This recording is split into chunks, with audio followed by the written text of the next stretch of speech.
kurang lebih poin-poin yang kita mau bahas hari ini adalah tentang working out the job that you're going to love. Terus kita mau lihat sebenarnya peluang-peluang kerja sebagai fresh graduate saat ini itu seperti apa.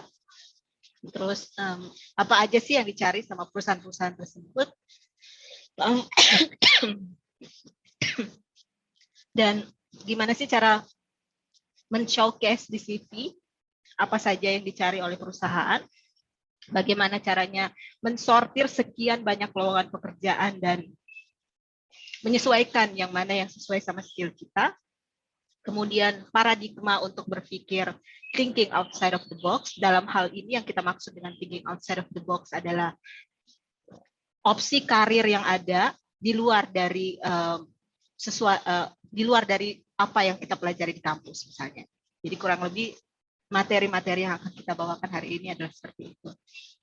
Jadi kita mulai dari yang basic banget nih. Jadi yang basic banget adalah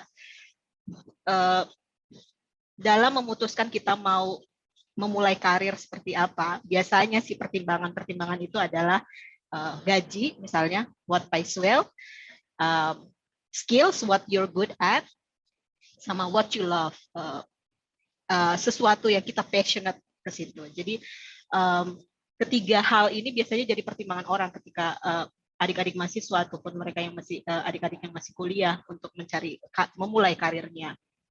Tapi dalam hal ini kita juga mungkin harus berpikir realistis bahwa ketiga komponen ini pada kenyataannya mungkin tidak selalu ada. Jadi kalau misalnya kita bisa menemukan kerja yang kita passion dan kita punya skill di situ dan gajinya bagus, itu adalah win-win for everyone.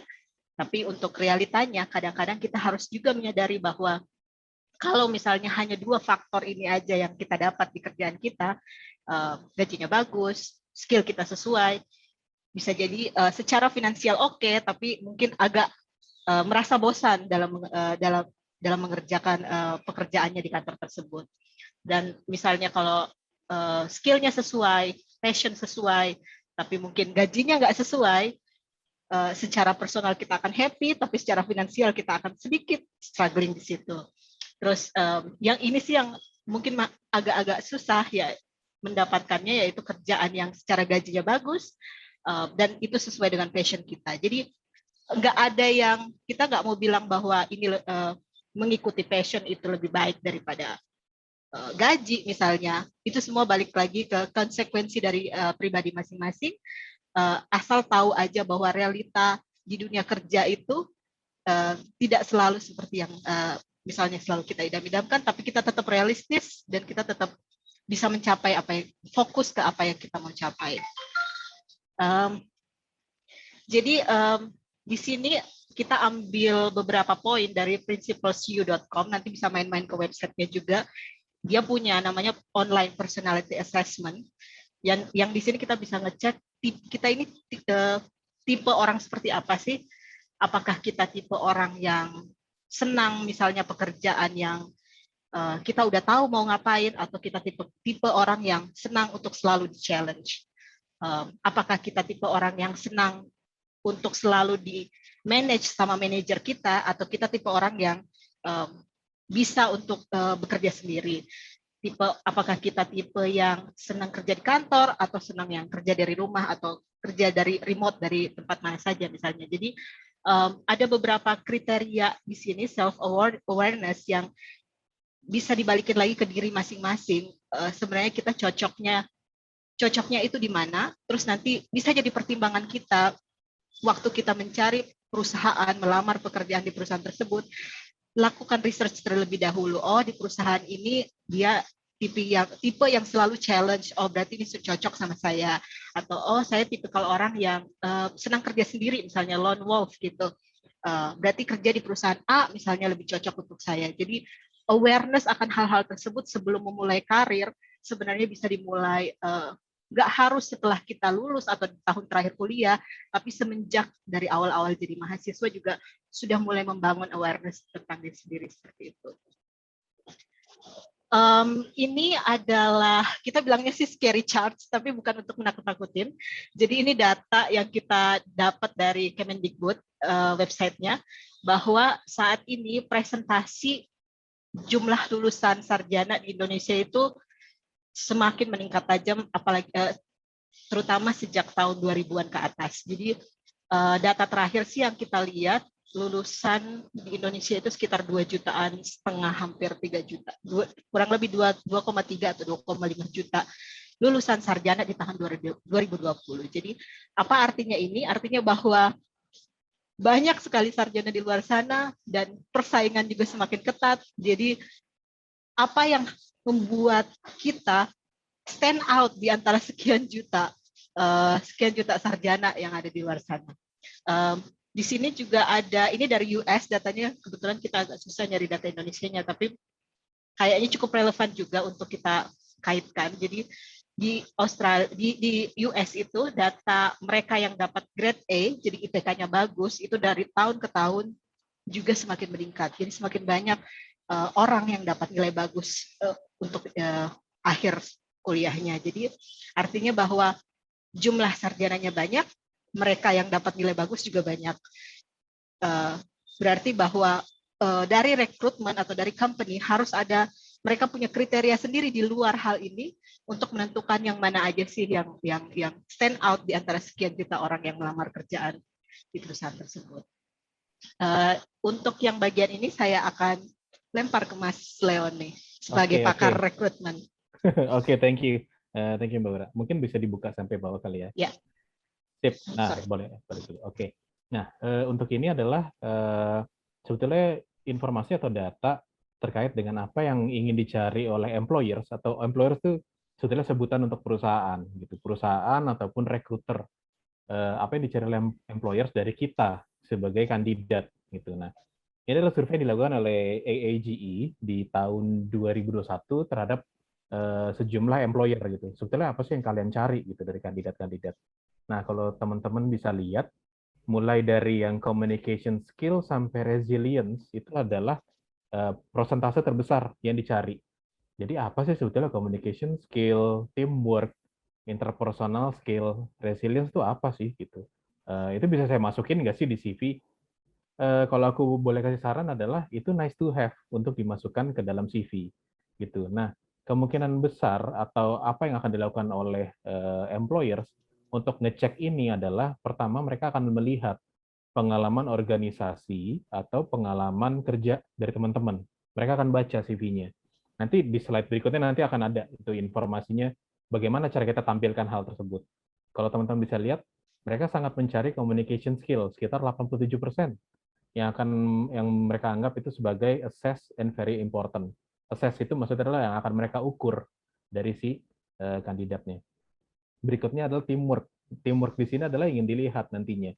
Begitu teman-teman diproses untuk masuk ke dalam satu perusahaan, teamwork-nya atau kerjasamanya dengan orang lain itu seperti apa? Karena yang dihindari sekarang dari beberapa perusahaan adalah orang-orang yang tidak bisa kerjasama secara internal gitu. Itu yang bermasalah gitu. Itu yang dikhawatirkan karena apalagi kondisinya sekarang work from home gitu. Jadi mereka butuh orang-orang yang teamwork-nya itu cukup tinggi. Gitu. Yang terakhir adalah interpersonal skill dan juga resilience gitu. Jadi di sini adalah untuk melihat kemampuan, kalau kita bisa bilang kemampuan berhadapan dengan orang lain, bisa menerima orang lain dengan baik dan juga tahan banting gitu. Jadi tidak menyerah kalau sekali gagal gitu. Nah, itu biasanya dilihat dari satu, CV-nya dibaca, kedua nanti ada proses interview. Berikutnya adalah tadi seperti disampaikan oleh Mbak Ura di awal, yang ingin mereka lihat adalah mulai dari understanding organization sampai dengan leadership gitu. Ini yang angkanya mulai 20% ke atas gitu. Understanding of our organization, jadi perlu banget teman-teman tuh cek sebetulnya perusahaan yang saya apply itu perusahaan apa sih gitu. Karena nantinya pada saat interview itu akan ditanya, kamu tahu nggak perusahaan kita tuh seperti apa? Coba boleh ceritakan nggak ke kita gitu. Terus juga nanti mereka akan lihat self management sampai dengan leadership. Nah, kalau boleh dilihat sama teman-teman di bawah adalah university grade itu menjadi bukannya nggak penting gitu, bukannya nggak penting, tapi pada dasarnya biasanya itu dilakukan sebagai seleksi administratif oleh beberapa employer. Contoh misalnya saya mau IPK-nya 3,00 atau 3,20. Nah, itu sebagai seleksi administratif untuk mereka sortir CV yang banyak gitu. Jadi itu bagus, nice to have, tapi memang yang dikedepankan adalah pengalaman kerja dan juga bagaimana teman-teman itu dalam bekerja dan berorganisasi menunjukkan poin-poin yang di atas gitu. Mungkin lanjut Mbak Aura. Oke. Nah, di sini adalah bukan sebelumnya. Nah, di sini adalah skill dari kandidat yang dianggap tuh hilang gitu, yang berdasarkan survei yang dilakukan. Jadi employer menganggap ada beberapa hal yang mereka tidak temukan gitu di beberapa kandidat. Yang terbesar adalah understanding of our organization. Nah, itu memang penting gitu. Karena pertanyaan-pertanyaan dari rekruter ataupun perusahaan, mereka ingin tahu sebetulnya kalian atau teman-teman sudah explore belum sih tentang perusahaan saya. Jadi kalau mau join, setidaknya nggak kosong gitu. Jadi bisa langsung ini, bisa langsung mengerti lah setidaknya sedikit tentang perusahaannya. Berikutnya di sini yang menarik adalah yang di atas 20% adalah commercial awareness. Nah, kalau commercial awareness ini adalah pemahaman teman-teman terhadap bisnisnya si perusahaan tersebut gitu. Bisa memberikan kontribusi apa gitu. Karena kontribusi commercial awareness itu tidak hanya datang dari kalau kita bilang orang sales atau marketing, tidak hanya dari sana. Misalnya kita lulusan IT pun commercial awareness apa yang bisa kita bangun? Misalnya contoh mensimplifikasi koneksi ke server, jadinya nanti penggunaan servernya bisa turun untuk biayanya. Nah, hal-hal seperti itu yang mereka cari. Sisanya seperti relevant work experience, communication skill, leadership, itu mereka nantinya akan lihat dari CV teman-teman. Dan hal tersebut sebetulnya yang dianggap belum nampak selama ini. Gitu. Jadi memang masih standar saja untuk orang-orang apply, oh pengalamannya seperti ini. Tuh. Lanjut, Mbak Ura.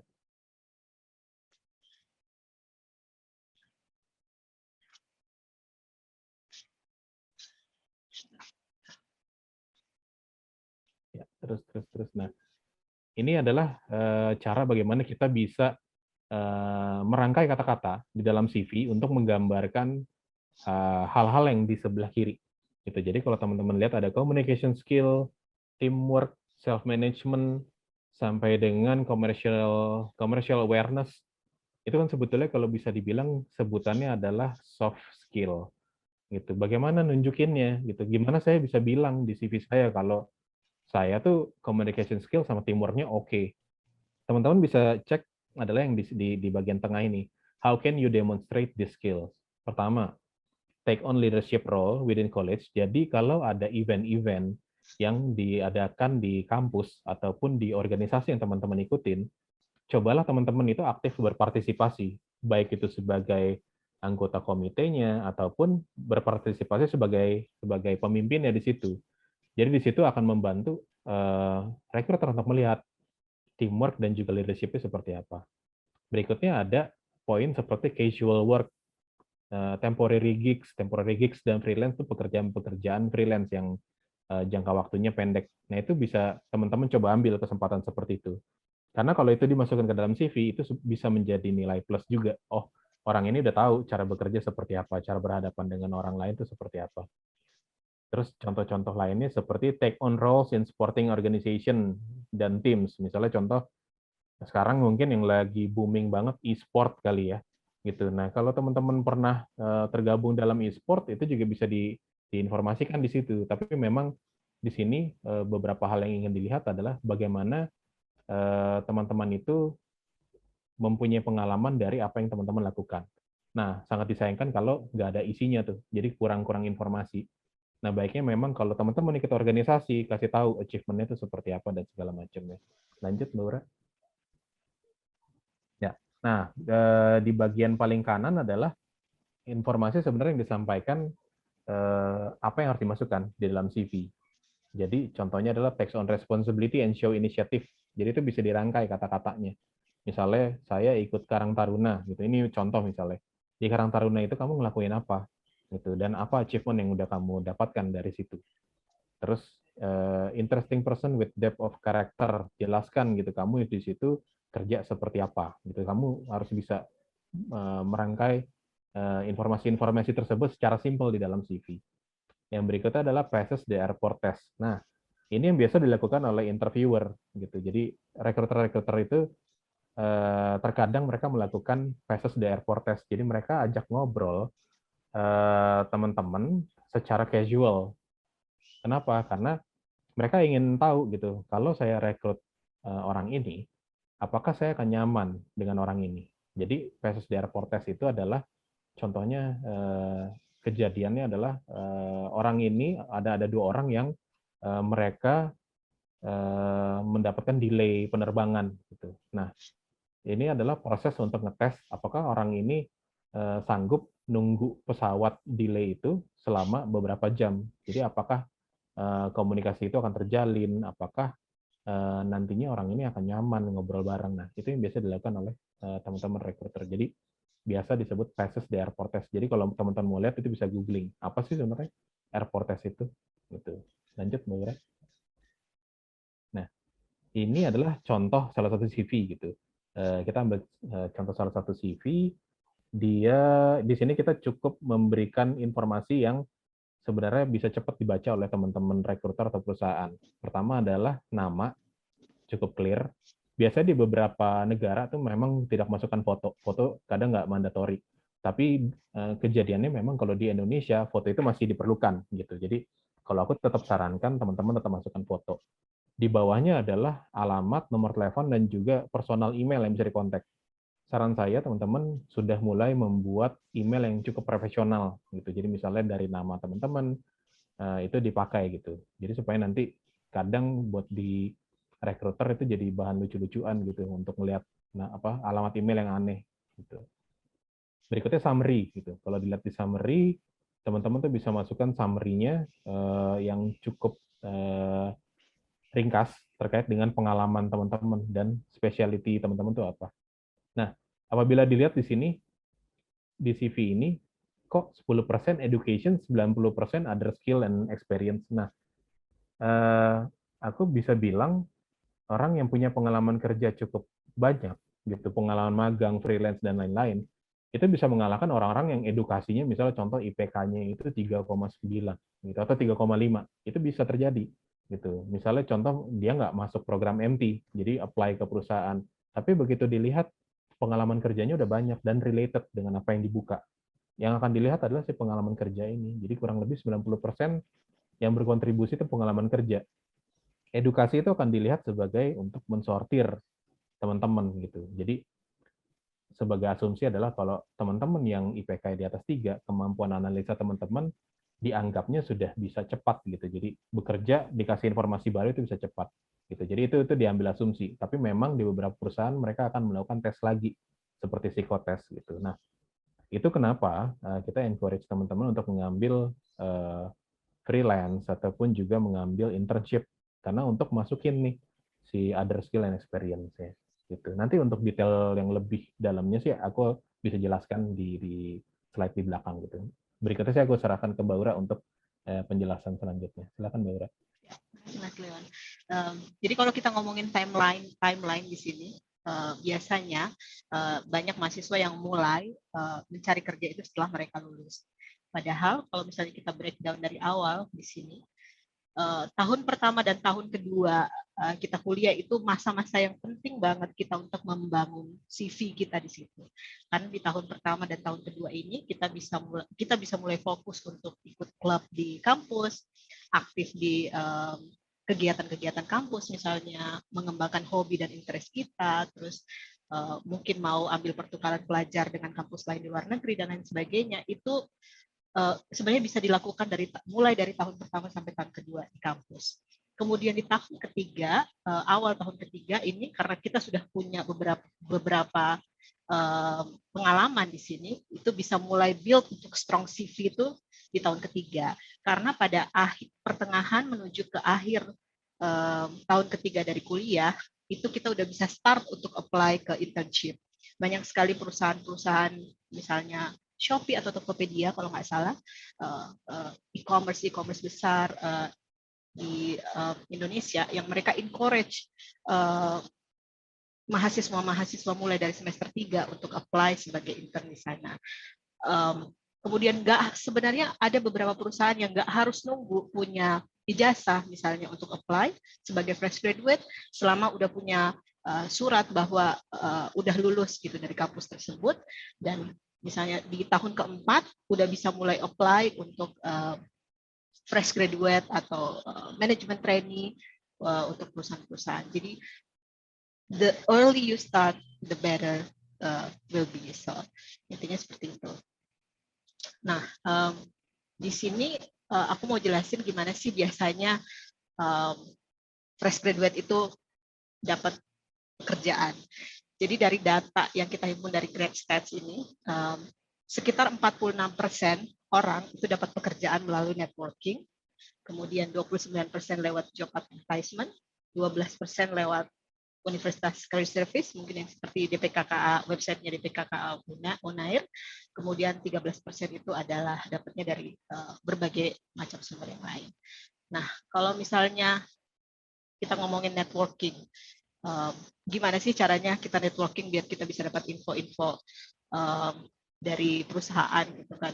Direct employer approach, bisa langsung ke websitenya perusahaan, cari-cari sendiri, bisa juga cari info dari mungkin alumni kampus atau saudara atau teman, bisa juga kita ikut acara seperti webinar ini, kemudian kontak-kontak network yang ada di situ, bisa juga dari kampus, dari career directory kampus biasanya, atau konsultan karir yang ada di kampus, career fairs dan information session seperti webinar ini, dan makanya tadi di encourage untuk aktif gitu kan, selalu aktif untuk attend kalau ada informasi-informasi dari kampus, minta tolong alumni atau misalnya kerabat atau teman untuk memperkenalkan, dan sekarang yang lagi banyak juga itu lewat LinkedIn, atau bisa langsung email atau telepon perusahaannya langsung. Ada juga perusahaan yang kalau misalnya dia ngadain career fair atau virtual career fair, dia membuka spot untuk walk-ins, jadi langsung datang, langsung interview di tempat. Jadi ini sebenarnya kurang lebih mirip sama yang kita jelasin sebelumnya, ikutan aktif di klub-klub di kampus, freelance dan lain sebagainya, ini kurang lebih akan memboost network yang kita punya. Jadi semakin banyak network yang adik-adik punya, semakin bagus di situ. Di sini kita balik lagi ke yang kita omongin sebelumnya tentang thinking outside of the box. Ini part dari thinking outside of the box adalah kadang-kadang beberapa orang mungkin terjebak bahwa memulai suatu karir itu harus selalu wow gitu, misalnya harus selalu di perusahaan besar, mereka yang udah ternama dan lain sebagainya. Padahal tidak harus seperti itu. Jadi ada beberapa argumen bahwa ada pros dan cons dari kerja di perusahaan besar versus kerja di perusahaan yang lebih kecil, karena mungkin pertimbangannya di perusahaan lebih besar itu training yang mereka berikan biasanya sifatnya lebih generik karena banyak yang mereka rekrut, sementara untuk perusahaan yang lebih kecil mereka biasanya lebih dedicated one-on-one training, jadi ilmu yang diserap juga lebih banyak. Untuk karir progres di perusahaan besar misalnya, karena perusahaannya besar, orangnya banyak, jadi hierarki struktur perusahaan itu lebih luas, lebih banyak yang harus dilompatin. Sementara kalau misalnya perusahaan kecil misalnya lebih fleksibel untuk masalah karir progress. Untuk masalah exposure dan experience, perusahaan-perusahaan besar itu biasanya lebih banyak karena mereka punya klien yang banyak dan banyak customers, jadi exposure-nya kita dapat lebih besar. Tapi kalau misalnya perusahaan yang lebih kecil, exposure-nya juga lebih terfokus ke satu aja. Jadi kurang lebih nggak ada yang balik lagi, nggak ada yang salah, nggak ada yang benar, semua balik lagi ke pilihan. Tapi asal setidaknya kita punya gambaran gitu. Kalau misalnya apply ke perusahaan A atau perusahaan B, ada beberapa hal yang bisa dipertimbangkan atau di research terlebih dahulu sebelum apply. Nah, ini salah satu contoh di websitenya Prospel. Jadi kita punya website di Australia itu kita punya Great Australia, di New Zealand kita punya Great New Zealand, Great Philippines, dan sekarang Great Indonesia. Great Indonesia. Data dari jumlah yang apply di Prospel itu 80% mereka itu apply ke perusahaan besar. Jadi Deloitte, Aurecon, L'Oreal, ini perusahaan-perusahaan besar. Sementara ada banyak sekali perusahaan kecil di sini, perusahaan yang medium to small company, yang mereka jumlah yang apply di sini sebenarnya nggak banyak. Di sini dalam artian jadi saingannya otomatis lebih sedikit dibandingkan masukin apply ke perusahaan yang lebih besar. Jadi chance untuk bisa diterima di perusahaan yang medium to small employers itu lebih besar dibandingin chance untuk di perusahaan yang sudah ternama dan punya global nama besar. Nah, gimana sih caranya nemuin perusahaan-perusahaan kecil itu? Karena kan kadang-kadang mereka tidak selalu pasang iklan misalnya di jobs board kayak Jobstreet dan lain sebagainya. Biasanya mereka itu cenderung menggunakan network. Jadi punya teman di mana pesan lewat WhatsApp, misalnya kita ada lowongan ini, jadi semakin banyak network kita, semakin bisa kita mendapatkan informasi yang direct seperti itu. Terus mereka biasanya ada beberapa yang juga aktif di LinkedIn. Jadi di LinkedIn itu ada fitur yang kita bisa cari nama perusahaannya apa, terus kita bisa sort company size-nya. Jadi berapa banyak employer yang dia punya, 1 sampai 10, 11 sampai 50, 51 sampai 200 misalnya, kita bisa sort, berarti di sini ada list dari perusahaan yang kecil-kecil itu, atau juga misalnya kita mau pakai fitur Google Maps atau Google Business yang ada, karena informasinya itu biasanya juga ada di Google untuk seberapa besar sih perusahaan tersebut. Nah, ini salah satu yang tadi balik lagi thinking outside of the box. Jadi data yang kita punya di Prospel itu sekitar 25% itu mereka meng-hire yang khusus di situ saja. Misalnya perusahaan accounting, dia maunya cuma sarjana accounting saja, dia tidak mau dari sarjana lain misalnya. Tapi ada sekitar 34% mereka itu sebenarnya open untuk lulusan mana aja, selama mereka punya skill yang sesuai. Jadi kalau saya bisa kasih contohnya, di sini di Great Indonesia. Misalnya adik-adik main ke Great Indonesia, kemudian klik search job di sini. Misalnya saya mau nyari kerjaan, di sini ada kualifikasinya, engineering misalnya. Nah, di sini ada beberapa ide pekerja, maksudnya jenis lowongan kerja yang mungkin nggak ada hubungannya sama engineering, kayak graphic designer di sini misalnya. Tapi mereka kalau misalnya adik-adik baca detailnya, mereka sebenarnya nggak masalah mau lulusan engineering karena mereka terbuka untuk semua jurusan selama mereka bisa ada Photoshop, InDesign, Illustrator dan lain sebagainya. Jadi pola untuk berpikir bahwa apa yang saya pelajari harus banget sesuai sama dunia kerja, pada kenyataannya tidak harus selalu begitu. Ada banyak perusahaan yang membuka lowongan tidak hanya untuk spesifik jurusan tertentu, tapi dia menerima jurusan-jurusan lain juga selama mereka punya kriteria yang di awal tadi, communication skills, team leadership, working as a team, dan lain sebagainya.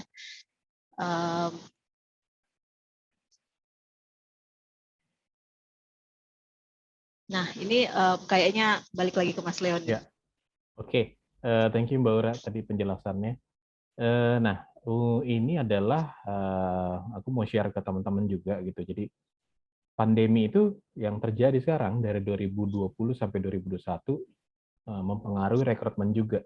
Jadi bagaimana cara merekrut, baik itu cara merekrut si rekruternya ataupun sebagai perusahaan tuh apa sih dampaknya ke mereka. Nah, aku rekap beberapa gitu. Jadi aku rekap saja yang di sebelah kanan gitu biar lebih mudah dibandingkan kita baca detailnya yang di sebelah kiri.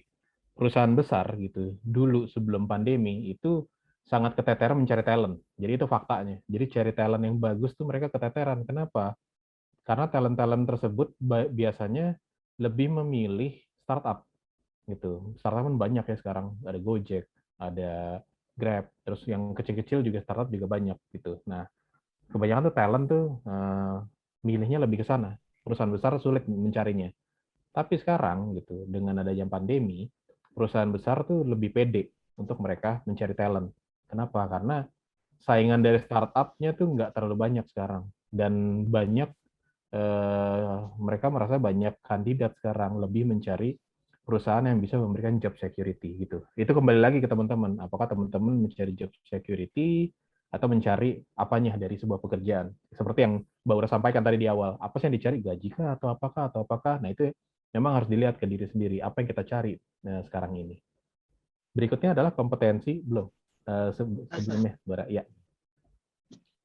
Berikutnya adalah kompetensi yang paling dicari dari kandidat adalah learning agility.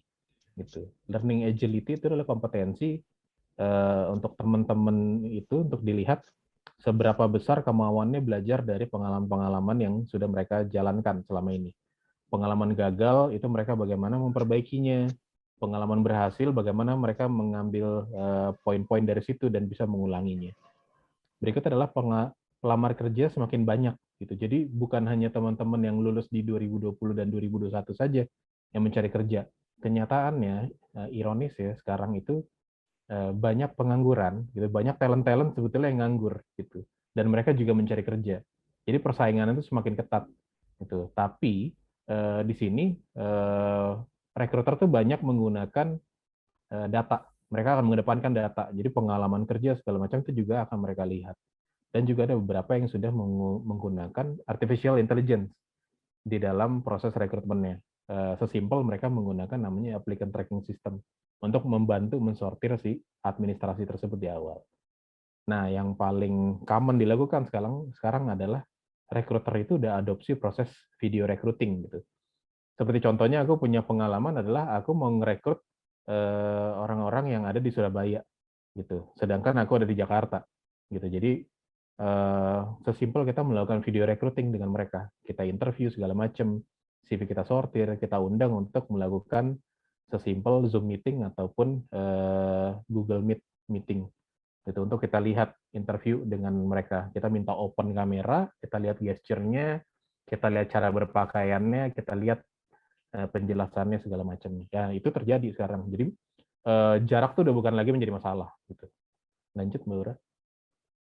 Nah, mungkin ini adalah informasi yang mau saya sampaikan ke teman-teman terkait proses rekrutmen gitu. Jadi sebenarnya di perusahaan tuh sesimpel apa sih? Maksudnya workflow-nya tuh seperti apa sih untuk mereka rekrutmen? Hal pertama yang akan mereka lakukan adalah yang di atas, mereka akan melakukan sourcing. Jadi mereka akan buka lowongan pekerjaan. Lowongan pekerjaan itu distribusinya tuh beragam. Jadi mulai ada job portal, ada career development center, ada juga sekarang yang mempublikasikan lowongan pekerjaannya via TikTok. Itu banyak. Itu udah mulai makin banyak. Jadi sebenarnya informasi pekerjaan itu lebih luas dibandingkan zaman-zaman dahulu. Kalau dulu kita masih ngeliatnya dari iklan baris gitu di koran, kita harus nyari. Gitu. Kadang dipotongin tuh koran di apa kita apply kerja dari sana. Kalau sekarang sebenarnya informasi itu udah banyak.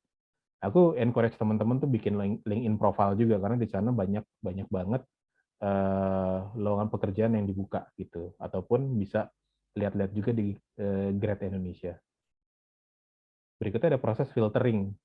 Nah, filter ini ngapain sih sebenarnya rekruter atau perusahaan?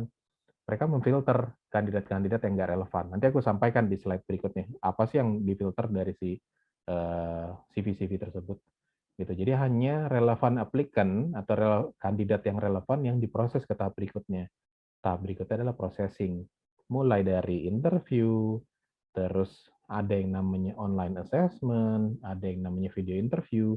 Itu tahap-tahap yang mungkin digunakan oleh perusahaan. Yang paling common sih interview. Gitu. Proses interview pun juga teman-teman harus mempersiapkan diri gitu. Ambience-nya, suara dari kanan kiri gitu, terus juga cara kita berpakaian, pencahayaan segala macam itu juga harap diperhatikan gitu. Gadget yang kita gunakan, karena aku pernah pengalaman interview salah satu kandidat, dia menggunakan handphone. Sayangnya dia ditelepon saat itu gitu. Jadi sempat hilang gitu. Jadi itu juga harus dipersiapkan. Nah, yang paling menyenangkan adalah tahap berikutnya offering dan hire gitu. Nah, untuk setiap proses tersebut sebetulnya filteringnya itu banyak gitu. Tapi kalau sudah mencapai tahap interview, probabilitas itu lebih besar ya 50-50 untuk kita bisa di offering dan hire. Berikutnya onboard. Lanjut ya. Nah, aku sebutnya adalah CV itu adalah portfolio kita. Jadi sebetulnya pencapaian yang kita lakukan gitu di CV itu harus kita tuliskan. Nah, kalau teman-teman bingung cari template di mana sih? Apa saya pakai Canva ya? Saya bikin segala macam. Sebetulnya sesimpel adalah kalau teman-teman punya akun Gmail, Gmail yang gratis itu ada namanya Google Docs. Nah, Google Docs itu menyediakan template gratis yang teman-teman bisa gunakan. Gitu. Ini aku kasih contohnya seperti ini. Gitu, bisa dipilih kok template-nya. Jadi nggak usah bingung. CV itu yang dibutuhkan sebetulnya isinya portfolio, gitu, bukan hanya artistik dari si CV-nya saja. Karena kadang ada yang bikin CV warnanya terlalu ngejreng gitu, sampai tulisannya nggak bisa dibaca. Itu padahal sebetulnya yang dibutuhkan adalah isi konten dari CV tersebut. Atau teman-teman tuh bisa salah satu profesional sosial media namanya LinkedIn, teman-teman bisa bikin profil teman-teman di situ. Setelah itu teman-teman bisa lakukan namanya save to PDF di profil teman-teman. Nanti akan ke save profil yang udah teman-teman bikin. Atau di Grade Indonesia tuh ada template-template gratis yang bisa teman-teman lihat gitu. Nanti teman-teman bisa kunjungi websitenya, cari free graduate CV template, itu bisa digunakan. Lanjut, Mbak Ura. Nah, mungkin pertanyaan adalah gimana Mas, saya bikin CV supaya dilirik nih sama rekruter. Banyak hal yang bisa kita lakukan sebetulnya, karena seleksi admin dan juga seleksi CV itu kan sebetulnya dibaca juga satu persatu oleh rekruter. Walaupun mau ada ribuan segala macam, mereka tetap harus mensortir. Nah, pertama ini aku ambil template-nya dari Google Docs.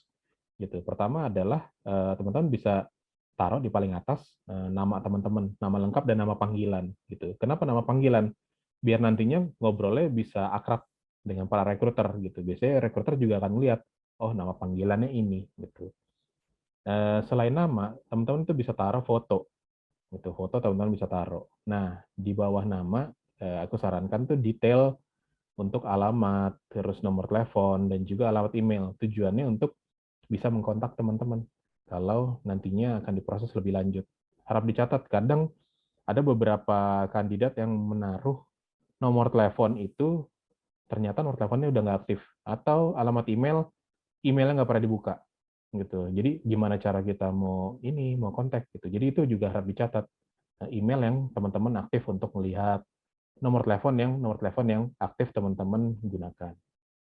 Nah, berikutnya ada headline dan juga title gitu. Headline-nya di situ apa gitu. Teman-teman tuh secara profesional headline-nya apa, misalnya saya masterclass graphic designer gitu. Oh, ini masterclass graphic designer. Jadi udah langsung clear. Atau saya ini Bachelor of Law gitu. Tapi kalau aku sih sarankan untuk headline atau title adalah sesuatu yang lebih profesional terhadap pekerjaan. Gitu. Jangan ditulis ini kayak puisi atau apa, enggak. Itu jangan, aku nggak sarankan. Headline atau title tuh lebih baik diisi dengan yang sesuatu yang profesional gitu, yang menggambarkan diri teman-teman sekali si rekruter baca. Karena itu akan lebih mempermudah rekruter. Oh, kamu ini masterclass graphic designer, udah pasti tentang graphic designer gitu. Nah, untuk foto, aku sarankan fotonya itu profesional atau semi profesional gitu. Jadi foto yang memang kita pakai kemeja atau kita pakai jas, itu yang difoto dengan background yang tepat gitu. Karena kalau teman-teman foto pakai foto selfie gitu, aku pernah punya pengalaman, salah satu kandidat itu dia fotonya foto selfie di mobil, dan sepertinya dia nggak ngeliat lagi di belakang tuh ada penumpang atau enggak. Jadi dia foto sepertinya suaminya atau saudaranya tuh ada di belakang. Jadi kita bisa lihat, oh ada si kandidatnya dan juga ada suaminya gitu. Sebetulnya sih itu nggak masalah gitu. Oh itu pribadi saya segala macam. Tapi sih aku sarankan secara profesional itu tidak enak untuk dilihat gitu. Jadi baiknya juga tampilkan foto yang secara profesional, karena kan teman-teman juga akan di-hire-nya secara profesional. Berikutnya adalah di bawah, aku sarankan isinya summary.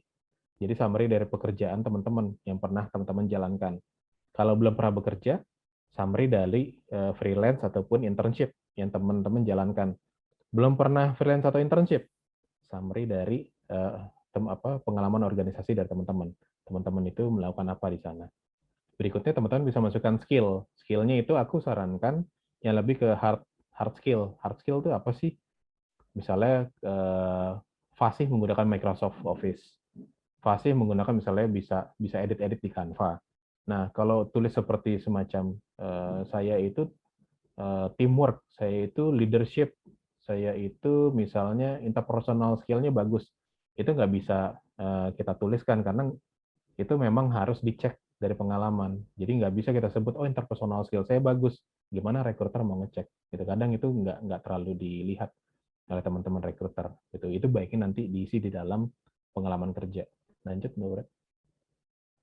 Nah, yang tadi, yang misalnya interpersonal skill, terus leadership, biasanya rekruter itu akan melihat dari experience. Pengalaman kerjanya tuh posisinya apa terakhir, achievement-nya apa. Jadi sesimpel adalah experience kita tulis nama perusahaannya, job title-nya apa, kita bekerja dari kapan, lokasinya di mana. Gitu. Misalnya teman-teman, saya kan cuma punya pengalamannya magang, taruh di atas itu sebagai pengalaman.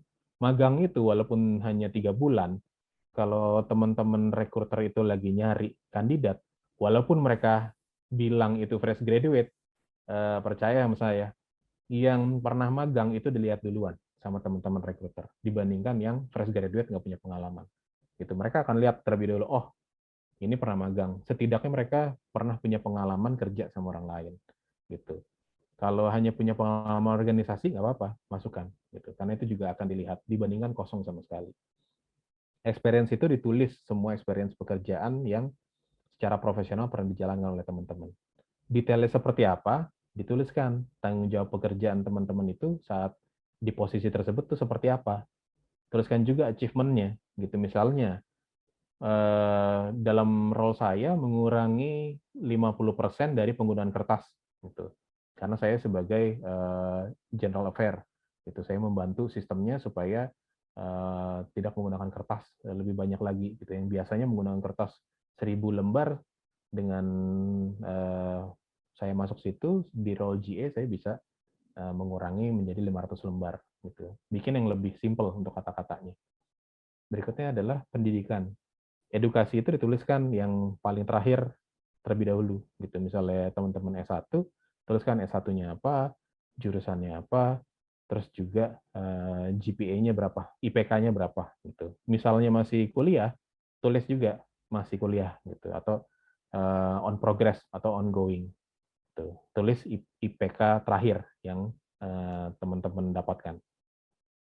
Terakhir adalah yang school name-nya itu untuk education selain S1, SMA. Itu paling terakhir. Kalau teman punya S2, ya udah S2, S1. Gitu. Terus untuk sertifikasi, itu harus dicantumkan. Teman-teman pernah sertifikasi apa saja. Gitu. Aku sarankan sih yang tersertifikasi, yang ada sertifikatnya. Jadi bukan yang hanya saya pernah ikut webinar ini, tapi yang bisa ditunjukkan sertifikatnya apa saja. Lanjut, Mbak Ura. Nah, kalau ini terakhir dari aku, mengenal informasi lowongan pekerjaan. Jadi lowongan pekerjaan tuh harap dibaca untuk teman-teman. Requirement-nya apa, terus job responsibility-nya apa. Kenapa? Karena requirement ini yang menjadi tolak ukur untuk para recruiter mensortir CV. Jadi misalnya diminta bachelor or master degree in information technology. The spesifik nih mereka kasih mintanya. Saya maunya orang IT gitu. Tapi yang apply adalah lulusan lain gitu. Nah, itu pas ada kemungkinan besar akan dimasukkan ke unqualified candidate gitu. Terus misalnya contoh experience in business analyst role for 3 until 5 years experience gitu with Scrum Agile methodologies.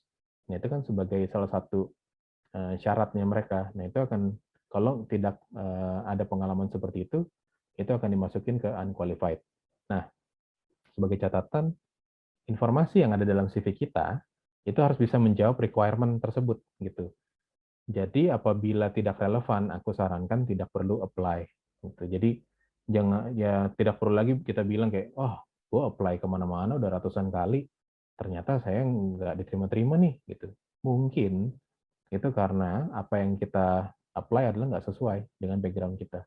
Gitu. Jadi kadang ada yang nice try aja, kadang kita bukanya untuk di Contoh misalnya kita buka untuk di Sulawesi yang apply di Jakarta, padahal kita udah bilang mandatory.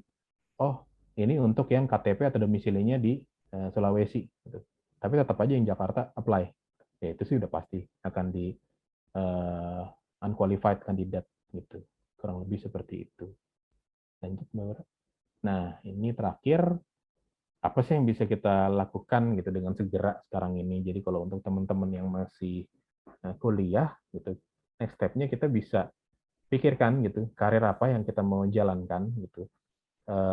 Saya mau ke depannya seperti apa gitu. Sebagai contoh misalnya saya mungkin studi programnya yang saya jalankan ekonomi, tapi saya ingin coba explore misal fotografi segala macam. Itu bisa dilakukan. Berikutnya mulai terlibat ke program-program ekstrakurikuler yang dari program-program wajib dari kampus itu sendiri gitu. Untuk teman-teman yang udah bekerja bisa mengambil program-program lain yang sertifikasi gitu. Jadi itu bisa menambah opsi kita untuk mencari pekerjaan. Misalnya contoh sekarang banyak training-training yang digital marketing, training-training business development.